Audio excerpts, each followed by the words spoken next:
Hello guys, सुप्रभात. तर आज माझी मॉर्निंग मी माझ्या स्टार्ट करते सुप्रभातपासून. आणि त्यानंतरला आज मी मस्तपैकी सोनपापडी खात होती. कमेंट करून नक्की सांगा की सोनपापडी कोण कोण खातं. आणि मग तुम्हाला मी बघू शकाल, मी तुम्हाला खोलून दाखवते एकदम स्टाईलमध्ये. जसं यूट्यूबच्या स्टाईलमध्ये मी तुम्हाला खोलून दाखवते. आणि मग ते खाऊन झालं की खूप मज्जा आली. आणि मी हेअर वॉश कसं केलं तुम्हाला नक्कीच माहिती असेल. आणि कारण की मी एक शॅम्पू आहे जे तुम्हाला ब्लॉगला एंडला दाखवणार आहे. आणि पार्लरमधून घरी आल्यावर यार किती गरमी असते ना, मला गरमीने पागल झालं यार. पाऊस येतो तरी पण गरमी वाटतेच आहे अजून.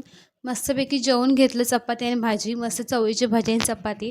जेवता जेवता मस्तपैकी खूप भारी वाटलं. आणि मग तुम्हाला मी माझं शॅम्पू दाखवते की रेसमी हा शॅम्पू खूप मस्त आहे. केसांना खूप रिलॅक्स भेटते. तर तुम्ही असं नक्की ट्राय करा, मी ट्राय करते. आणि तुम्हाला कमेंट करून कसं वाटतं नक्की ब्लॉग सांगा. # खुश राहा, मस्त राहा, बाय.